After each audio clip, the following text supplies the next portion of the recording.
Yes. Dr. Snape, before we go back to the documents, I've been asked to clarify something with you. In response to my questions earlier, when I was asking about non-A, non-B hepatitis, you gave an answer saying that I would agree that certainly as fractionators, we took it seriously. And then a little later, when asked about AIDS, you said, and I quote, "I think, like many fractionators, I would have been sceptical about the coincidence of the number of transmissions to haemophiliac patients as being admissible as being a mere coincidence."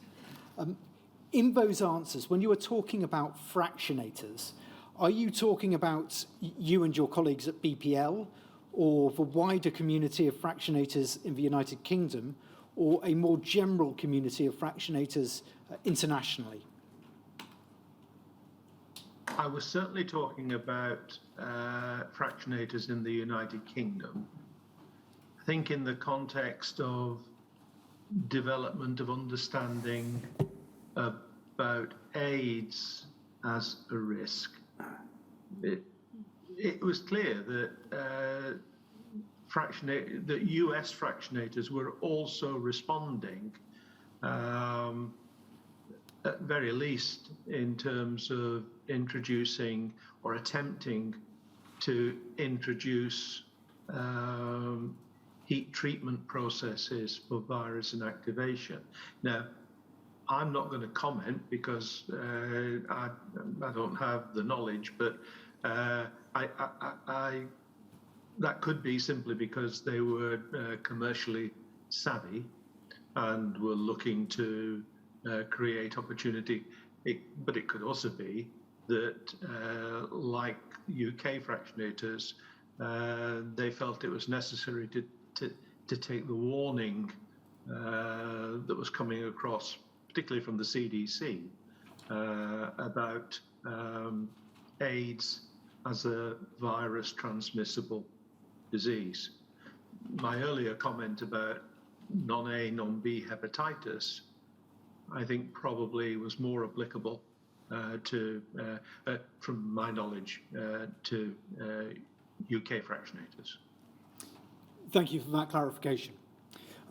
I'd like to move to the meeting that took place following the memorandum that Dr. Lane sent in 1983. Could we have on screen, please, BPLL 308758.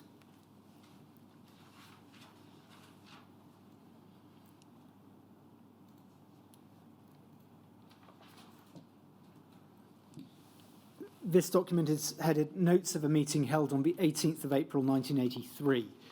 It's a relatively lengthy minute. It runs to 6 pages. The minute was taken by Mr. Petit. I'm not going to read all of it, but I am going to read the first couple of pages. We can see who was present.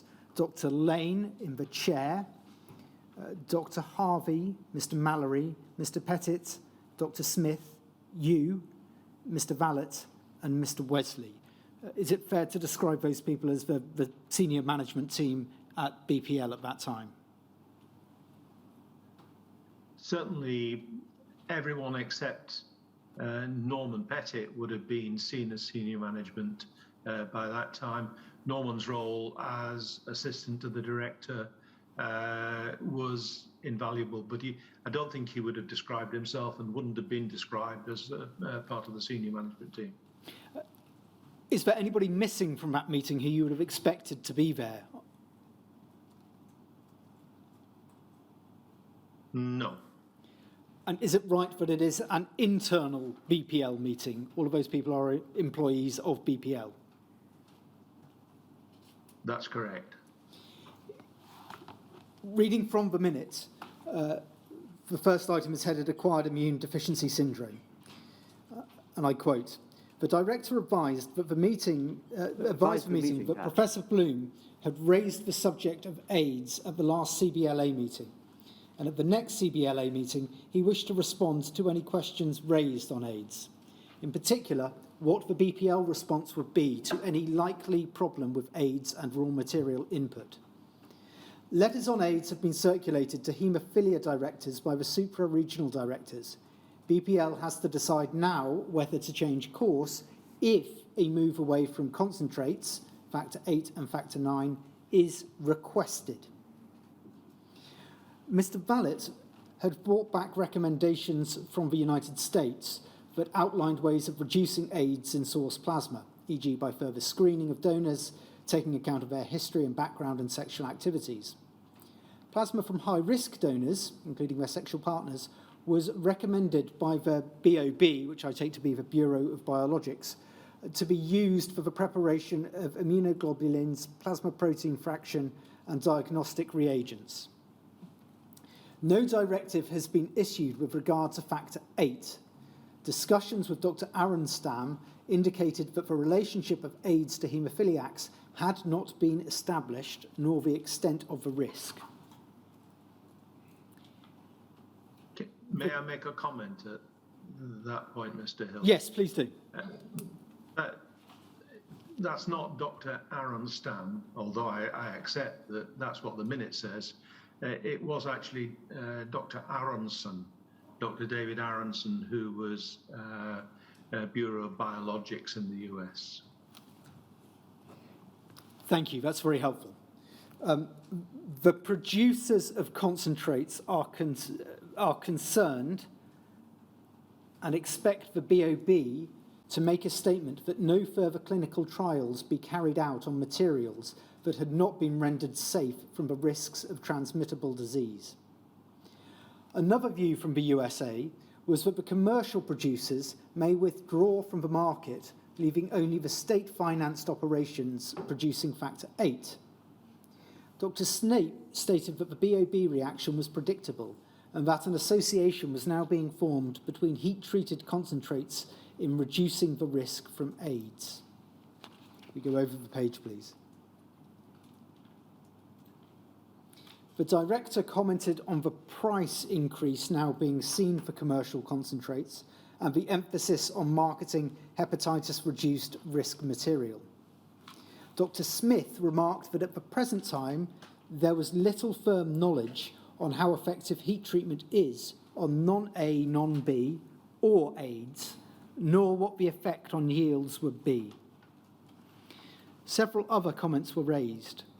1. Do the UK haemophiliacs perceive the threat as serious as do the USA? 2. Is large pool material worse than small pool? Very little evidence in this area. 3. What would be the effect of BPL only able to produce 1/2 of the UK requirement for factor 8 if heat-treated yields were much lower than those seen currently for normal material? 4. The arguments for non-A, non-B and AIDS were separate and different with respect to risk, e.g. the risk of non-A, non-B was seen in low and medium users, whereas AIDS would be of greater risk to heavy users. The director asked the meeting to consider a situation where AIDS was established in the UK and some haemophiliacs had evidence of an altered immune state, AIDS-related or not. What is the ability of BPL to respond to a request to make small pool material, or that only heat-treated product was required by the haemophilia directors? The general feeling was that a response to these requests would be difficult. It was noted that US plasma was of 2 main types: recovered plasma pool, large unsecured donor pools, source plasma pool, small panel secured pools.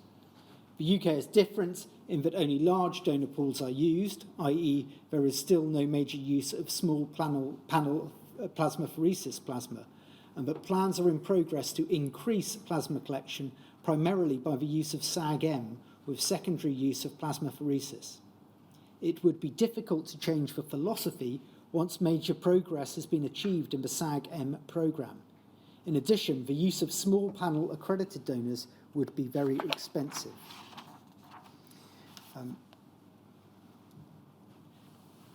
Going over the page, Mr. Vallet suggested that if the present risk of using a large pool was small, the effect of an expensive screening programme of donors would have to be large to reduce this present risk by any significant extent. The answer to the AIDS question was therefore to consider what was feasible and what was not. Thus, if BPL was to be involved in the preparation of small pool concentrates free of AIDS, there would have to be an extensive pool of accredited donors, or at least a high follow-up procedure for donors. There is then some discussion about the differences between the UK and the US. Picking it up after that, the director asked Dr. Smith whether BPL should promote the collection of small pool material into a working programme, e.g. by the use of Leeds hemanetics material, currently 100 kilograms per week. Dr. Smith felt that Dr. Robinson in Leeds would be unwilling, for reasons associated with the present programme, or unable to provide significant increases in hemanetics plasma. Dr. Smith suggested that the meeting differentiate between small pool, i.e. small volume pools, and small panel, i.e. large volume pools with few donors, and asked whether BPL should not be making a small panel factor 8 and factor 9 in addition to the normal concentrate. If the answer was yes, a careful costing exercise would need to be carried out. The general feeling of the meeting was that BPL should go for both small panel and heat-treated products. The overriding concern was that in trying to provide full UK demand with a secure product, BPL may end up not being able to supply the demand. The director also asked whether the current problems posed by AIDS could be used to obtain financial support for more work in this area. Several views were expressed, notably the lack of space and staff, and the doubts of which programme of direction to follow. The overriding view was one of wait and see. The minute does go on, but I will leave it there. If we could go back to the first page of that minute, please, Sally. I would like to ask about that section where there is a record of what you are said to have said. Dr. Snape stated that the BOB, Bureau of Biologics reaction, was predictable. What did you mean by that? Predictable in the sense that BOB were cautious regulators, and in that sense, going back up 4 paragraphs, discussions with Dr. Aronson indicated that the relationship of AIDS to haemophiliacs had not been established, nor the extent of the risk. David Aronson was, in that sense, was behaving as a BOB regulator would and saying, look, we don't know yet, and we're about to make or to consider some big decisions based on incomplete evidence. The second part of what you're recorded as saying is that an association was now being formed between heat-treated concentrates in reducing the risk from AIDS. Do you know now what the basis of that statement was? Yes. One US fractionator in particular, Baxter Highland, had produced a moderately heated freeze-dried product, and it didn't take long for the 3 other big fractionators to follow down that route. In practice, what actually happened was that whilst those heat treatment programs practically delivered a lot of reduction in the AIDS virus in the concentrates, they had relatively little impact on the hepatitis component of risk. And that was to be borne out by transmission of non-A, non-B hepatitis by those concentrates. I think, sorry, at the very top of that page, Director commented on the price increase now being seen for commercial concentrates. There was a profound increase in price of concentrates in the US on the back of introducing the so-called hepatitis reduced risk material. And Jim Smith's remark in the next paragraph was just drawing us back to the fact that we don't know how effective the heat treatment they're putting in place is going to be on AIDS or non-A, non-B hepatitis. I was about to take you to that paragraph from Dr. Smith. Is there any dispute or contradiction between your views of an association now being formed and Dr. Smith pointing out that there was very little firm knowledge? Were they in contradistinction, or were you in agreement on this point? I think we were in agreement. So there was some indication that there might be an association between heat treatment and reduction of risk, but very little in the way of firm evidence. Is that a fair summary? That's a fair summary, and the evidence that was to come would indicate that our caution was wise. The four paragraphs that follow the comments being raised, a number of questions are asked there, including, is large pool material worse than small pool? Very little evidence in this area. Are you able to assist now with what that discussion was at the time of that meeting, or is it just too far in the past to be able to do so reliably? Given that, I'm assuming that that point is targeted at UK. Is large pool material worse than small pool?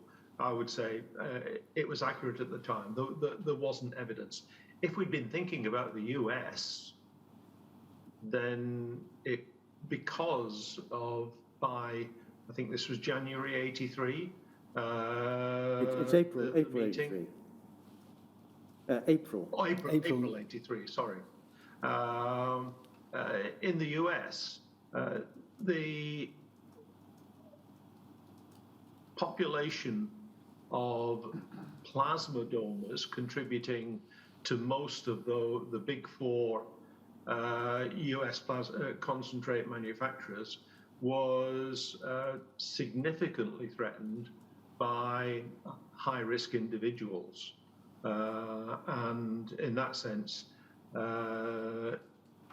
large pool materials simply captured all of that risk. I'm not going to go through all of the other points that are raised in the meeting, because I'm going to take you to the paper that Dr. Lane produced as a result of it, summing up his interpretation of the discussion. We could go to CBLA83 1697.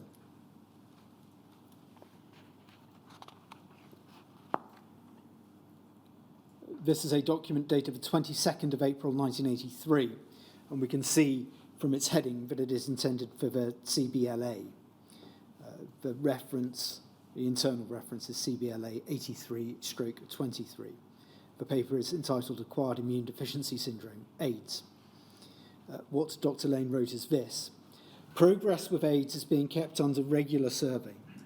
A senior management meeting at BPL was called on the 18th of April to review the laboratory policy as it might be affected by increasing reports of AIDS in the United Kingdom, or by mounting pressure from the United States and Europe via popular press, haemophilia association, etc.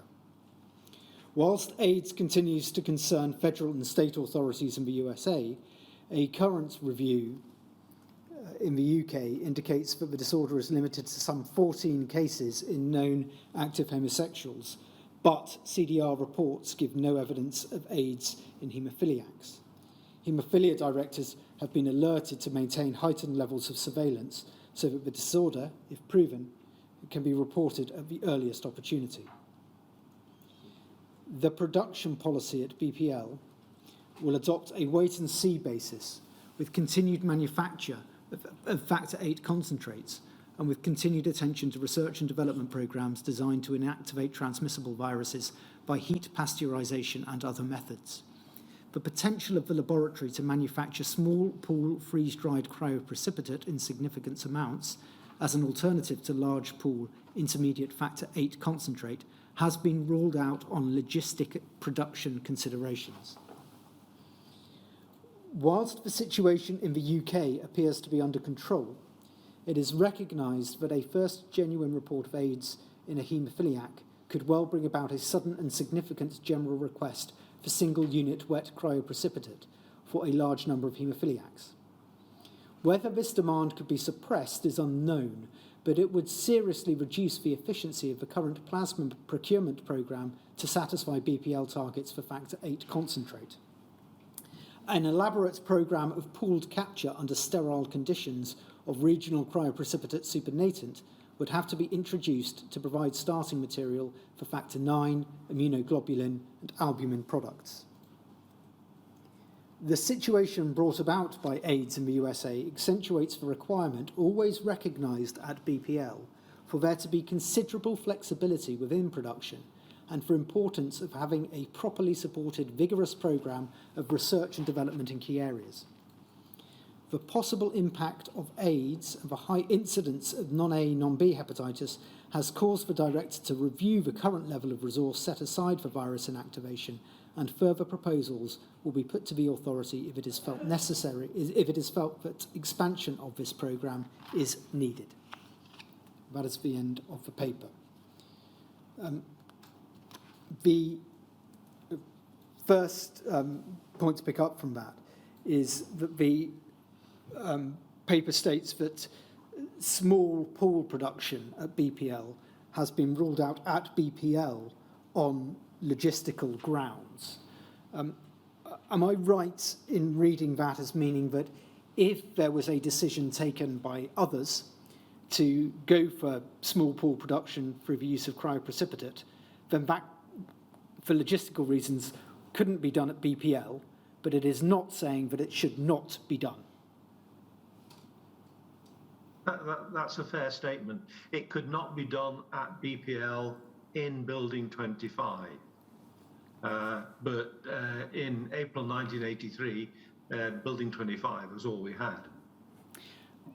So if a decision is taken to revert to cryo, to use a convenient shorthand, then that cryoprecipitate would be made at regional transfusion centres, and BPL then had to consider the consequences of that for its own production, and that would mean, firstly, less plasma for factor VIII production, and secondly, as we were discussing previously, a need to obtain the supernatant from the regional centres to produce the other blood products. Is that a fair summary? Yes, that's a fair summary. Practically, what of course it doesn't address and didn't need to, from Richard's point of view, was whether it was practically possible at enough regional transfusion centres to make the switch to cryo. But you know that wasn't for him at that stage to seek to flag up. The paragraph about the need for flexibility and the properly supported vigorous programme of research and development. On one reading, that could be read as Dr. Lane giving a push to those who might be reading this document, that those are areas that are needed and that may not have been sufficiently provided for in the past. Is that a fair reading of those paragraphs? It's a fair reading, and it builds on previous similar concerns expressed about lack of R&D and lack of flexibility as a result. And was that in part a consequence of the state of Building 25 and the lack of redevelopment before this time? Partly that, but largely lack of investment in R&D personnel on the Elstree site, and lack of R&D facilities. But one of the things that doesn't really come out, I suspect, certainly not in my witness statement, is that because we didn't just not have R&D facilities, we didn't have virology testing facilities. We did not have a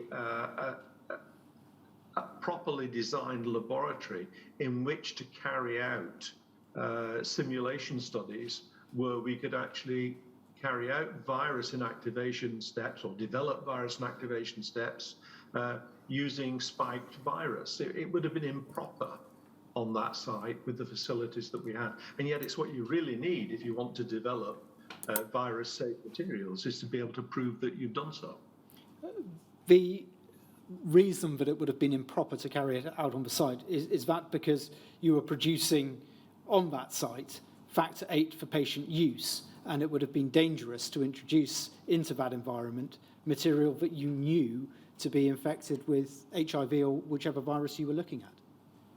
It's certainly impossible in any building, even the new building, Building 27, to undertake that kind of experimentation in a, perhaps on the same site, but in a specifically designed facility, fine.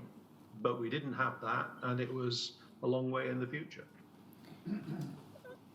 As of 1983, Dr. Lane stated that the need for that kind of research and development facility had always been recognised at BPL, but it was not present at BPL because of the way in which BPL had been funded and developed.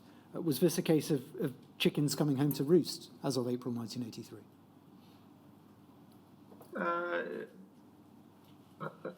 I suspect. I mean, if Dr. Lane could answer for himself, he would say it's not a case of chickens coming home to roost. It's just a case of his warnings not having been heeded. But that was where we were. Just to summarise then the paper, we know that this paper went to the CBLA and it was noted by the CBLA and formed part of their discussion. I won't take you to that document. But am I right in summarising it as a meeting and a paper with BPL, as it were, trying to get ahead of the game to think about how it would react if there was a call for a reversion to cryoprecipitate? But then there was no such call that followed. Yeah, that's a good statement. Do you know if Dr. Lane or BPL more generally sought to advocate one way or another for a reversion to cryoprecipitate, or was this paper part of a wider preparation for what BPL would have to do if that reversion was made? So I haven't expressed that very clearly. Was BPL, was Dr. Lane actively part of the lobbying for one decision or another?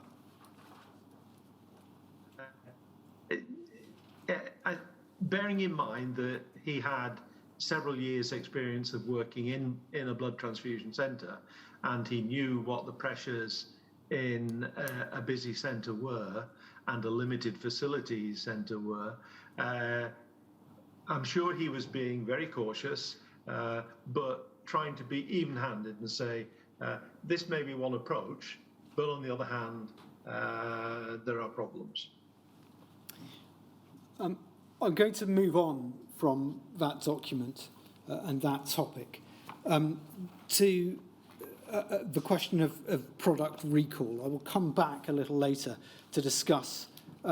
Sorry, just before I do, what I should say as part of the summary is the 2 points that Dr. Lane raises in his paper as something that BPL are going to take forward is work on, firstly, heat treatment, and secondly, work on small panel fractionation. Is that right? That's correct. Before moving on, can I just flag up something that may be useful? It's a document that I referenced in my witness statement. You've got it as CBHB 5042.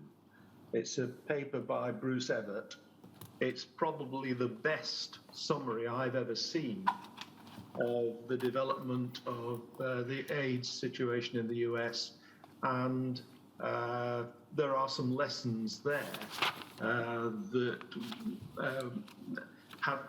had we had that paper back in 1983, we could have learned from. But it's a good document to go back to see how the situation developed. And at the end of the day, what happened in the US was what happened to us 6 to 12 months later anyway. I think the reference is CVHB 5042. It's Dr. Everett's tragic history. Is that right? That's the one. Just so you're aware, Dr. Snape, in November, when we were looking at the pharmaceutical companies, that document was, in a way, the bedrock of a presentation that was put forward about the response to risk of AIDS in the United States. So it is a document that the inquiry has seen and has studied in some detail. But thank you for referring to it, and it's helpful to know your views on it.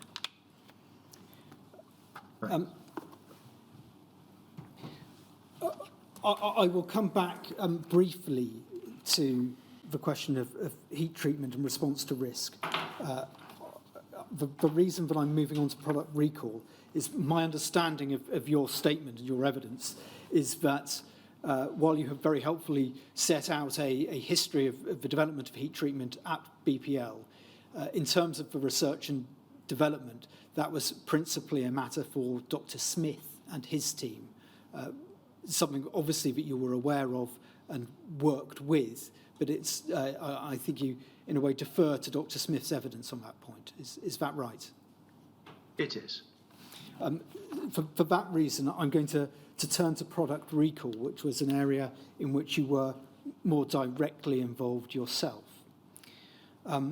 You touched upon this earlier when you were talking about the way in which the hepatitis risk was monitored and communicated to Dr. Krask. And I'll take you to the section of your witness statement where you deal with it. It's page 147 in paragraphs 91 and 92. Sorry, WITN 3431001.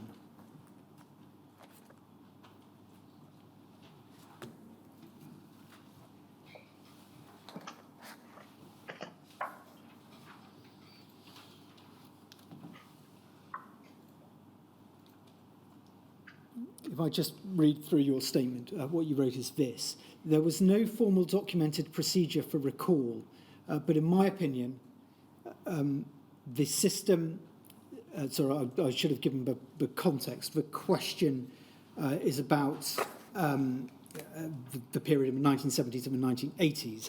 A more formalised process does come into play in the late 1980s, but you were answering about the slightly earlier period, where you said, there was no formal documented procedure for recall, but in my opinion, the system in place worked effectively. Plasma and product, but mostly plasma, incidents were tracked using an arrangement of brown manila envelope wallets, with incident correspondence stored within the wallet, and with an overview of the progress of the incident in a pro forma sheet on the outside front cover, which prompted actions including batch hold or recall. The system was managed by a clerk reporting to me as scientist in charge of quality control.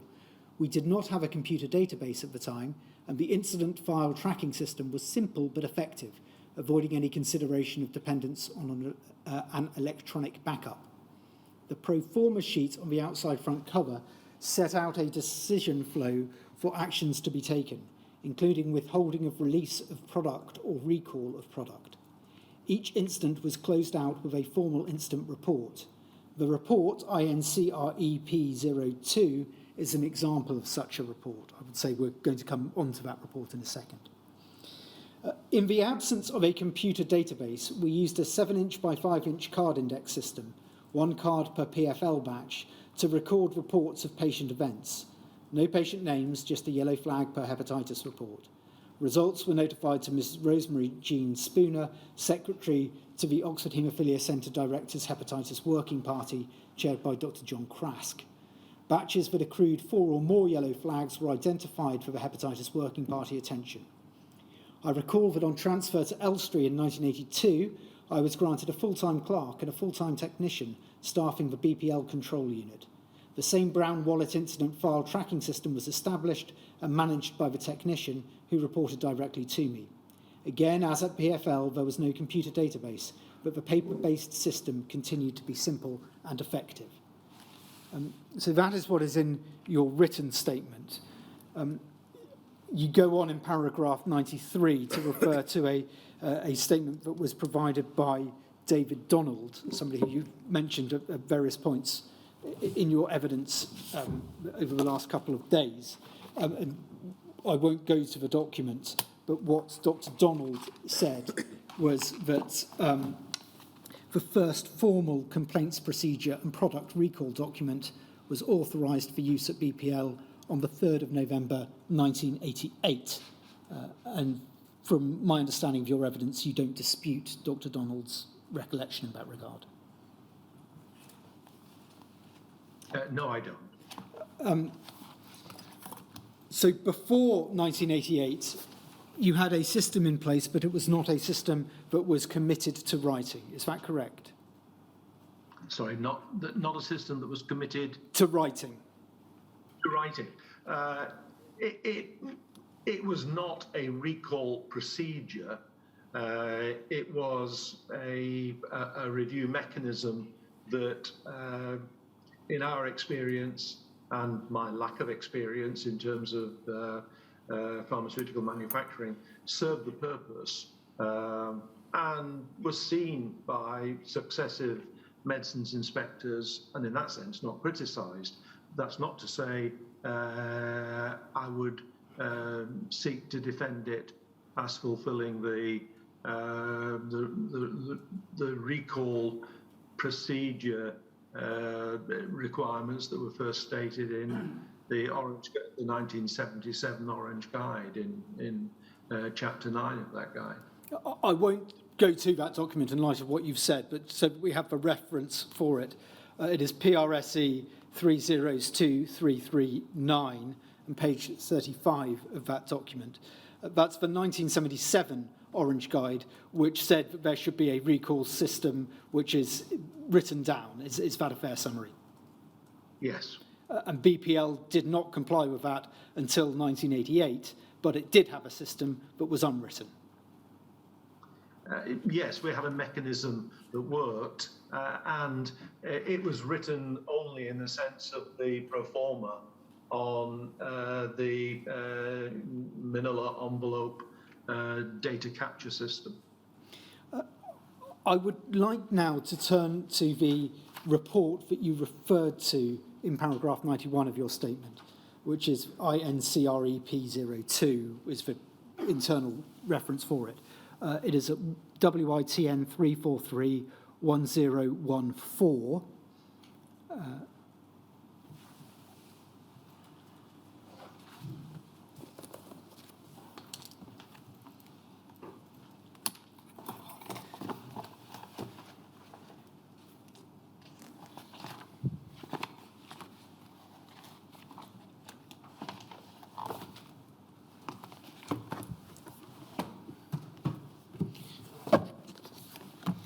This concerns an incident which is sometimes referred to as the Wessex donor incident. I'm going to read through the entirety of the report and then ask you a few questions about it. We can see at the top that it is a report prepared by you. The reference is INCREP02. It is distributed to Dr. Lane, Mr. Mallory and Mr. Vallet, but I understand that it may have been sent on to others as well in due course.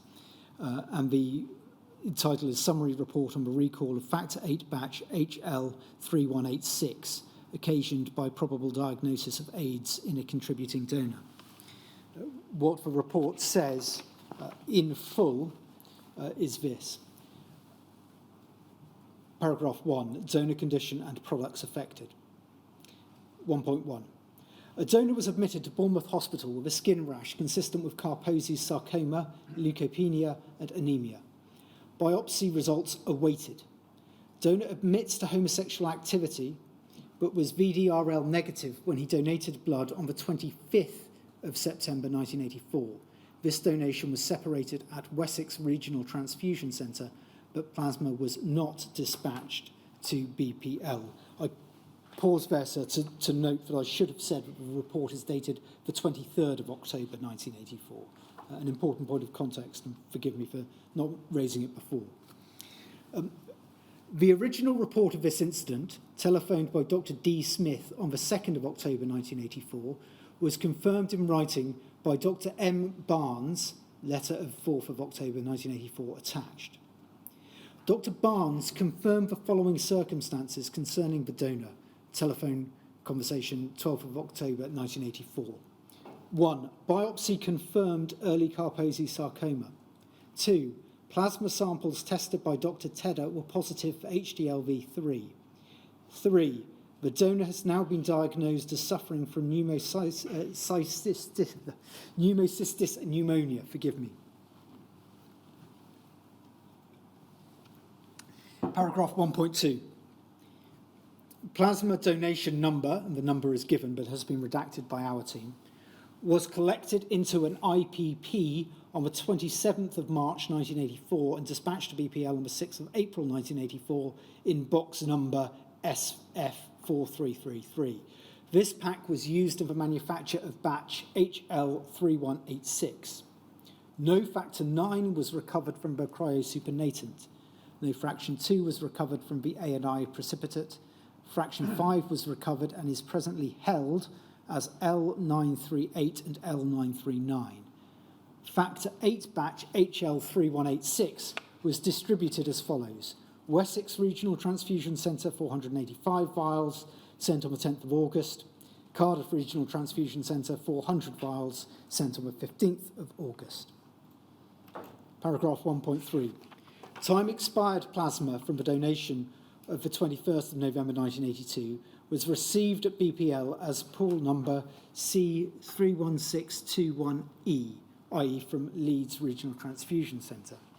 This was subsequently fractionated, yielding fraction 5 concentrate L825. 2 batches of PPF were manufactured from this concentrate. AD1305, labelled but not released for issue, held at Bullens. AD1315, finished but QC incomplete, held on site. No fraction 2 was recovered from the A&I precipitate. Go over to the next page, please. That is just some marginalia on it. I won't bother with it. Paragraph 1.4. The donor also gave blood in the West Midlands region on the 14th of February 1983. This donation was used as whole blood. No components were sent to BPL. 1.5. There is no indication from records maintained at Wessex Regional Transfusion Centre that any other plasma from this donor has been received at BPL during the last 5 years, but see penultimate paragraph of Dr. Barnes's letter. Section 2, actions to secure / recall implicated products. 2.1, Dr. Smith, Wessex, was informed of the implication of HL3186, telephone 2nd of October 1984, TS. Presumably those are your initials. That's correct.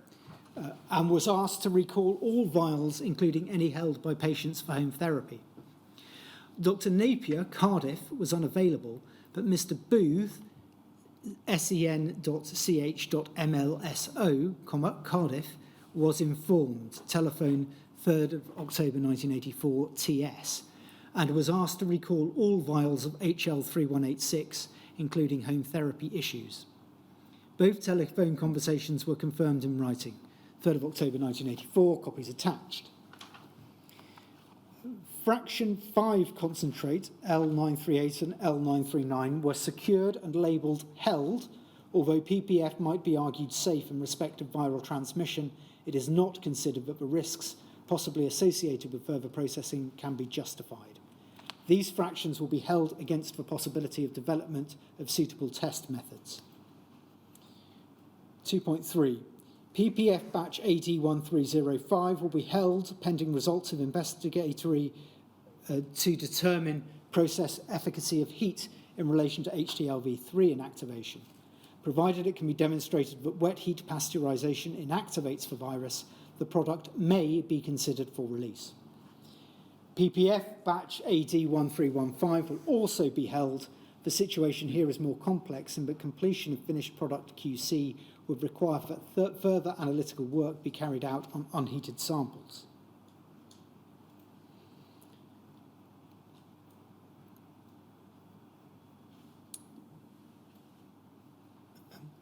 (2.4) All samples of intermediate and finished products held in-house have been secured and will be held pending development of appropriate test methods.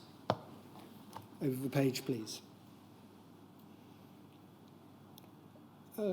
Paragraph 3, results of Factor 8 recall. 3.1.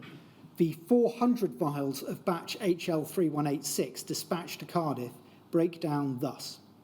Stock held at RTC, 150 vials. Heath Park, Cardiff, recovered 101 out of 150 vials, brackets 6 patients. Morriston, recovered 51 out of 60 vials, brackets 2 patients. Carmarthen, recovered 36 out of 40 vials, brackets 1 patient. A total of 338 vials was recovered, 9 patients received the batch. 3.2. The 485 vials of batch HL3186 dispatched to Wessex break down thus.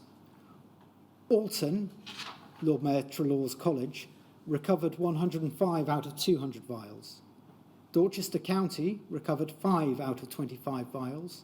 Salisbury, all 70 vials used. Winchester, all 10 vials used. Bournemouth recovered 60 out of 60 vials.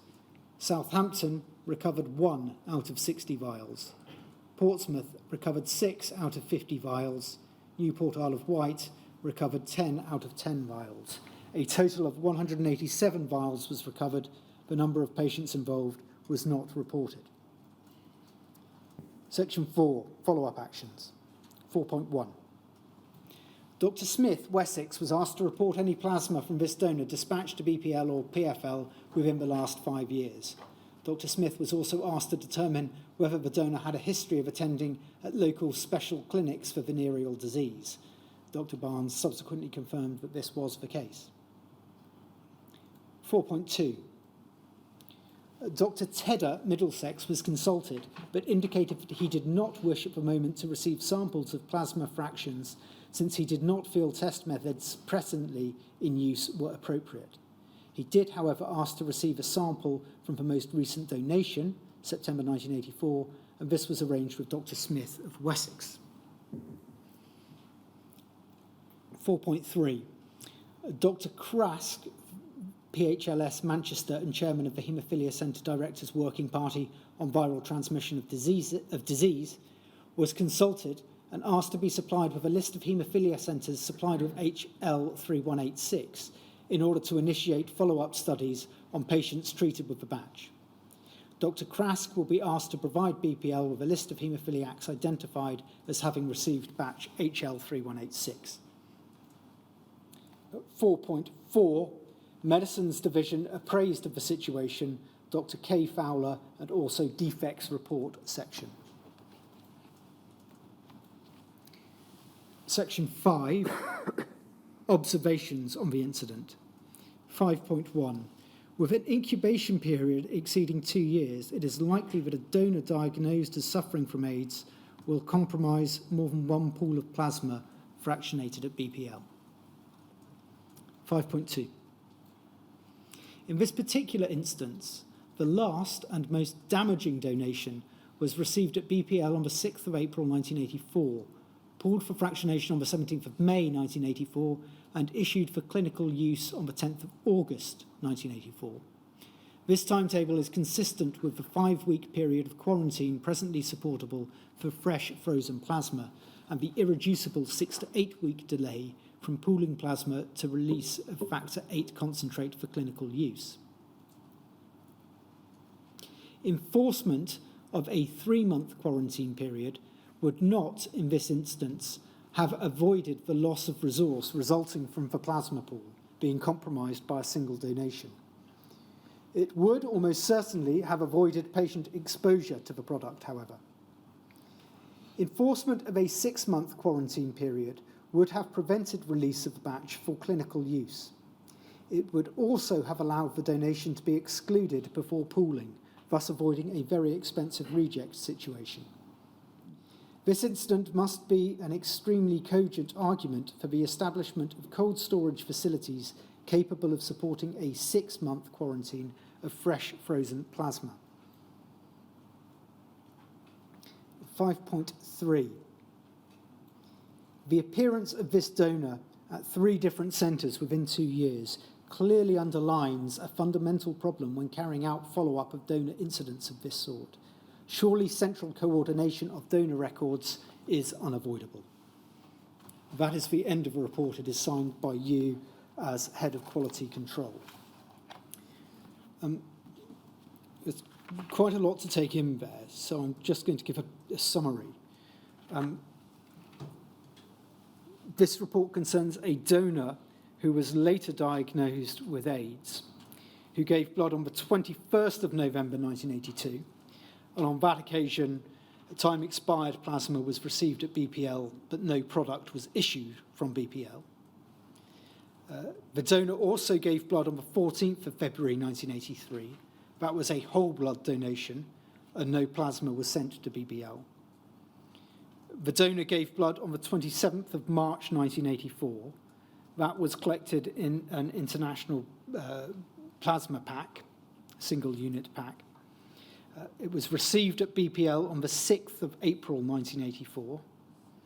It was subjected to the 5-week quarantine period that was then in place and was fractionated a little after the end of that period on the 17th of May 1984.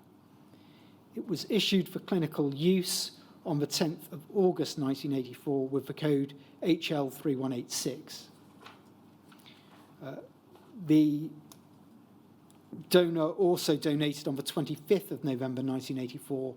The plasma from that donation was separated, but it was held at the Wessex Regional Transfusion Centre where the donation had taken place. The report about the donor's suspected diagnosis was made on the 2nd of October 1984 by telephone from Dr. Smith. Dr. Smith of the Wessex Regional Transfusion Centre was told of the implications that day, the 2nd of October, and asked to recall all of his vials, including those issued for home therapy. As I understand it, that contact was made by you on the 2nd of October because we see your initials next to the note of a telephone call. Is that right? Correct. Dr. Napier of the Cardiff Regional Transfusion Centre was not available that day, but Mr. Booth was informed on the following day, the 3rd of October, again by you. Is that correct? Yes, I spoke to Tim on the following day. Mr. Booth is listed there as sen.ch.mlso. Could you assist with what that means? Senior Chief Medical Laboratory Scientific Officer. Thank you. Quite. I mean, in blood transfusion centre terms, a senior person. Do you know why Dr. Napier was unavailable on the 2nd, or why it was that you weren't able to get in contact with him? I don't think he was in the centre at the time. I don't remember that. But I had no qualms about giving the information to Tim Booth.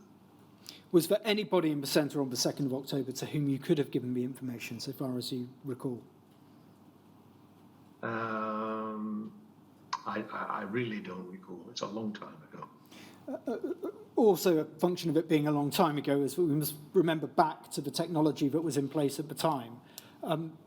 You had telephone as a way of getting in contact, letter as well, presumably, or were there any fax machines? In 82, I don't believe we had a fax, but we didn't have a fax machine in the control unit. I'm sure there was a fax machine in Queensbury Lodge, the headquarters, but it didn't seem to be untimely to follow it up on the 3rd rather than the 2nd. If I knew what precise times of day the calls were made, it might even have been that I was running out of time on the 2nd. I don't know.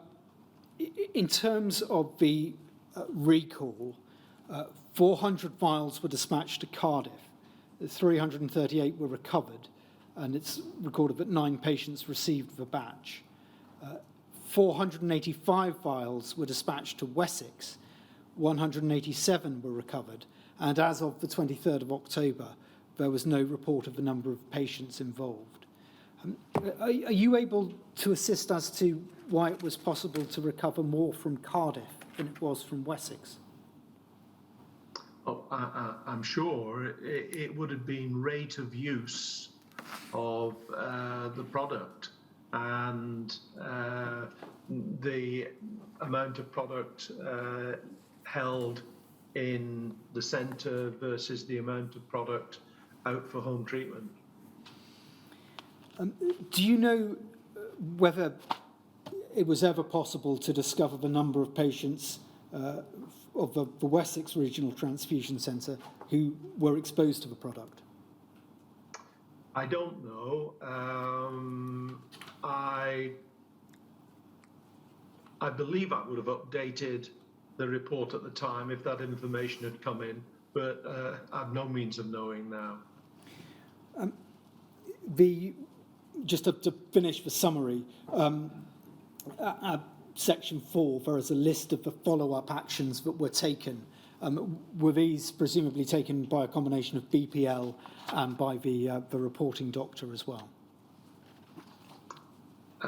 Sorry, would you mind just flipping to, could we just display that, the previous page with page the actions?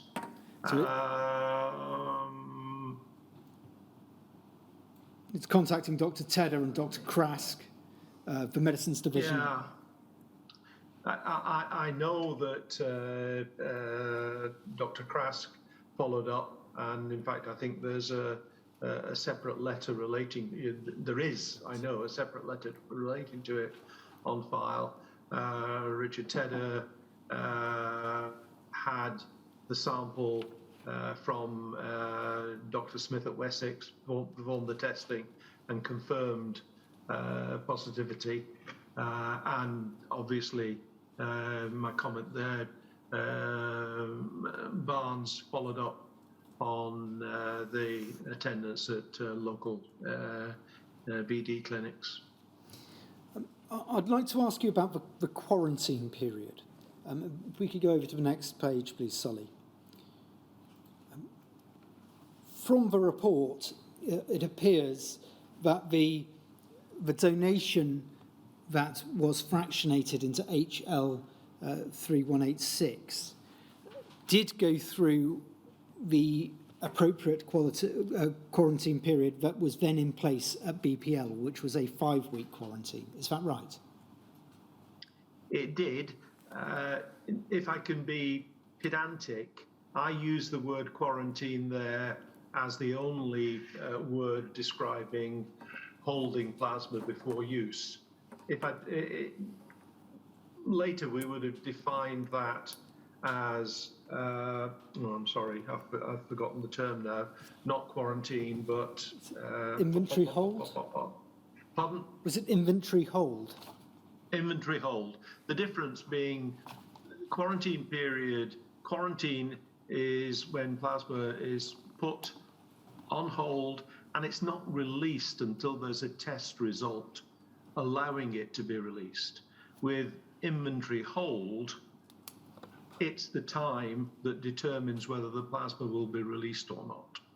So I was using the term quarantine then, but that would have been better described inventory hold.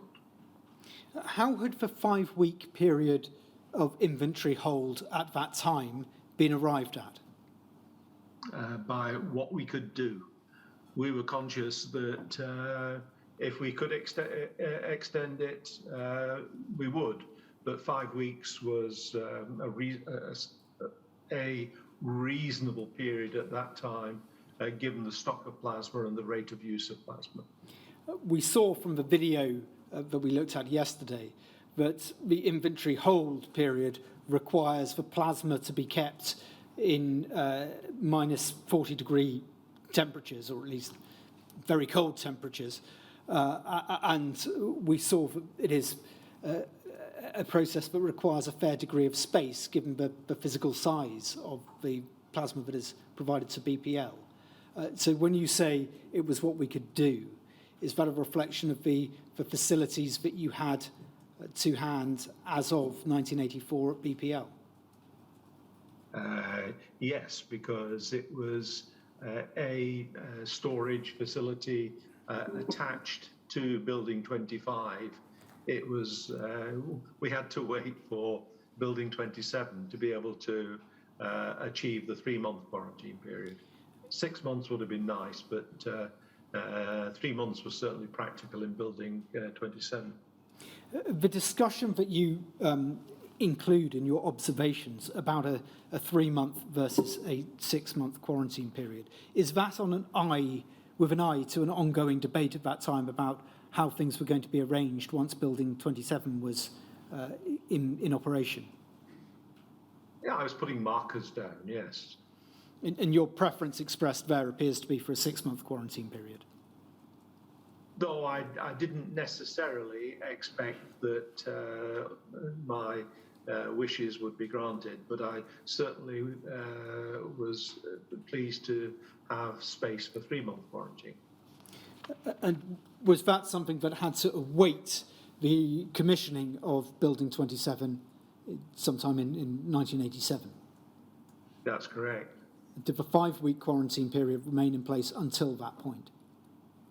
Yes, though, again, memory eludes me, but I doubt if that quarantines, I hate this, using this term quarantine, whether that inventory hold would have been done at minus 40. It would have been done in the cold room that was accessible to us at in building or associated with Building 25, which memory says was a minus 30, not a minus 40 cold room. Forgive me, it was my slipping back into inventory which led you to do the same. I will try to be more disciplined. The difference that you identify in the report between the 3-month period and the 6-month period for inventory hold is that with the 3-month period, then it wouldn't have avoided the loss of resource, but it would have avoided patient exposure. Am I right in understanding? That's correct. So the product would have been fractionated, but it wouldn't have been used by patients. Is that what you're getting at? It probably wouldn't even have been released. And that's just a function of the period of time involved and the chronology that we have just been through. That's correct. Because there wasn't going to be any testing done in 1984 because the test wasn't available to you at BPL at that time. That's correct. The 6-month inventory hold period would have allowed for the donation to be excluded before pooling.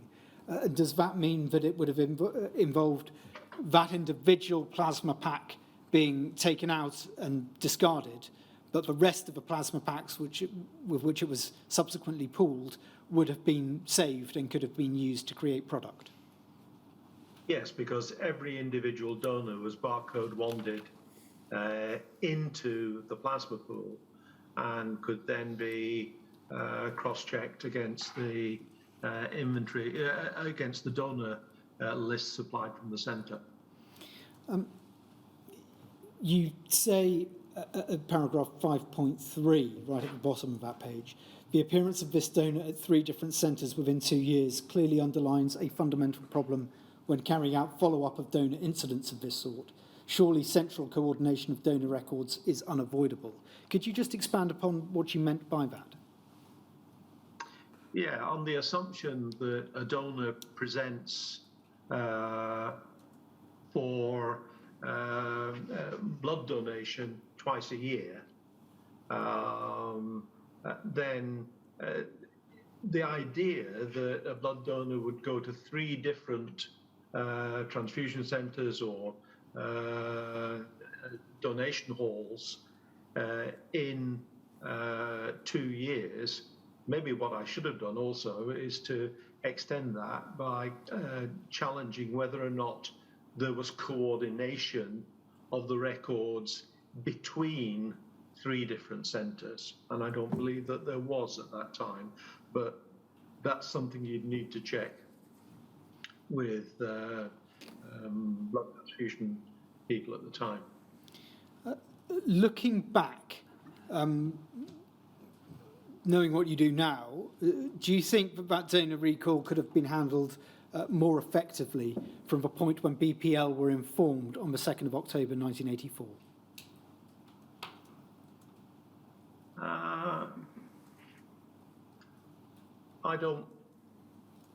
I think the one thing you flagged up that left me trying to remember but failing to remember is could I have followed up with at Cardiff within the 24-hour period, or within the, instead of making it the following day, could I have sent out a police motorcycle outrider to get the information? I'm not convinced that it would have, that I could have improved much on that system. And no one reading the report at the time or since, apart from yourself, has actually found deficiencies in it. I should stress, I make no findings. I'm merely asking questions. Good probing questions, then. As I understand it, this report was sent to the Department of Health and Social Security. To the best of your memory, is that correct? Yes, it was sent to Keith Bowler, and perhaps the more predictable target was the Defective Medicines Reporting Centre, where all such reports would have gone.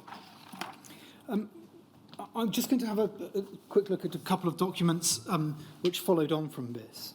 Could we have CBLA 301997 on screen, please?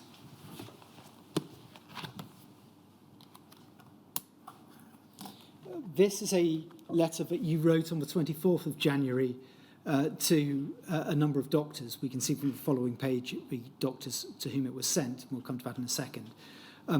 It's a letter which is entitled Follow-up of Patients Treated with Factor 8, Batch HL3186, so concerning, obviously, the same batch that we've just been looking at.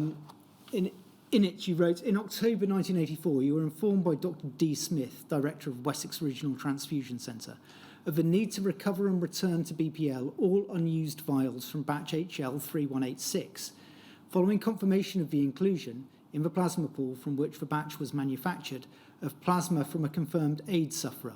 With your assistance, this recall was completed promptly and effectively. As you know, the follow-up of patients treated with batch HL3186 is being coordinated by Dr. John Crask of the PHLS Manchester. I understand from Dr. Crask that he has received very poor response to requests for details of patients treated with this batch, and even less satisfactory response to requests for samples of patients' sera. I would urge you to give Dr. Crask your complete support in the identification of patients treated with this batch and in the clinical follow-up outlined in Dr. Crask's letter of the 20th of November 1984. BPL has no direct role in clinical follow-up, but I am required to furnish a report on the effectiveness of a recall procedure and the extent of treatment with this compromised batch. To this end, I would be grateful if you would supply me with a list of patients treated with batch HL3186 with a copy to Dr. Krask if you have not already supplied this information to him. So that letter appears to be, sorry, if we could just go over to the following page, please, to see the list of people to whom it was sent. Professor Bloom, was it sent to Professor Bloom in his capacity as chairman of the Haemophilia Centre Directors, or was it sent to him as a doctor at the University Hospital of Wales? The latter. We also have Dr. Gilliver, Dr. Hamlin, whose name has been crossed out, Dr. Parry, Dr. Chisholm, Dr. Marlborough, Dr. Alan Green at the Queen Alexandra Hospital in Portsmouth, Dr. McAndrews, whose name has been crossed out, and Dr. Aronstam, copied to Dr. Krask, Dr. Lane, Dr. Smith, and Professor Bloom.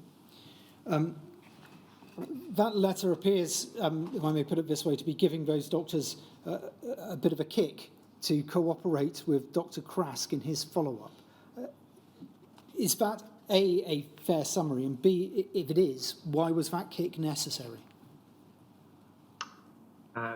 Yes, it was meant to be a prompt. You could argue that I was exceeding my authority in the sense that I had no right to see patient names. Arguably, with hindsight, what I possibly should have done would have been to push harder for the information, for the patient names to be presented to Krask. But I couldn't see any other way of getting the information that Krask needed. And you asked me, I said there was a second problem. Why was it necessary? Why weren't the doctors doing it already? They're busy people treating haemophiliac patients. It was irritating, but I felt that by including Arthur Bloom in the copy list, I mean, he's in two places, as a receiver of product, but also as chairman of the Haemophilia Centre Directors. I was hoping to get some push from there as well. Was it effective, to the best of your knowledge? I don't believe so. I think Krask got a proportion of samples, but not what he might reasonably have expected. I'm going to take you to one response to you, CBLA8010_196. This is from the 2nd of February 1985, and it comes from Dr. Green from Portsmouth District Pathology Service at St Mary's Hospital in Portsmouth. And he says this: please address all further correspondence about haemophilia, factor 8, AIDS, etc. to me, as I am the director of the Haemophilia Centre for the Portsmouth District. I object to the tone of your letter. I intend to follow up the patients affected by the transfusion of HL3186, and I reserve the right to do this in my own time and in my own way. If you had taken the trouble to inquire from Dr. Krask, you would know that he is in possession of samples for some of my patients, and in due time he will be in receipt of samples from all of them. It has taken him 7 weeks to supply me with the results of the tests he does, and I only get them by phoning him. Things I dare say will work out in their own time. Are you aware of why Dr. Green took the stance and the tone that he did in that letter? No, it surprised me. I accept that as a physician, he has clinical care of the patients, not me, not John Krask. But no, I don't know why it's taken him so long. And I certainly had inquired from Krask how well he was in receipt of samples. I wasn't told that Dr. Green had supplied a proportion of them.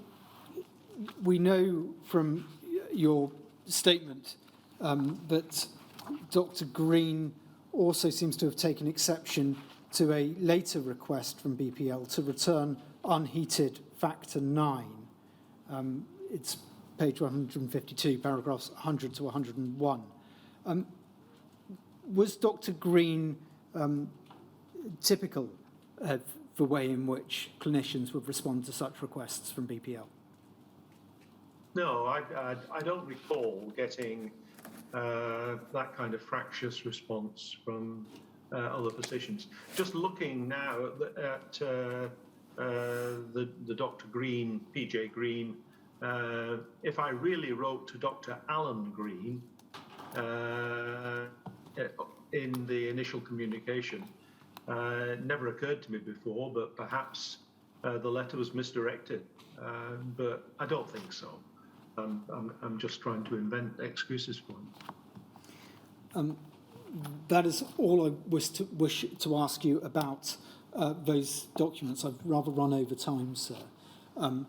I only have a couple of questions left myself for Dr. Snape, and I'm conscious that the core participants and representatives of the core participants may be sending in questions as I speak, which I will consider over the break, if I may.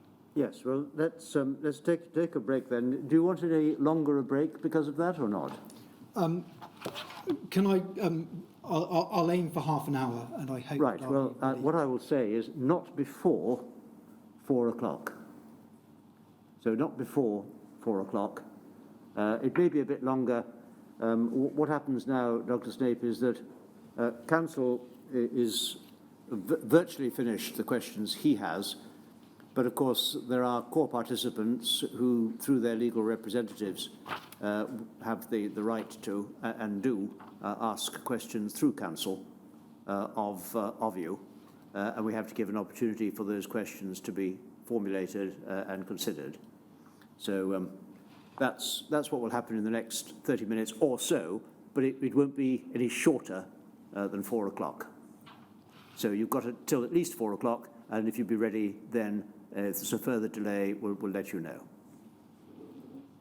Thank you, sir. 4 o'clock.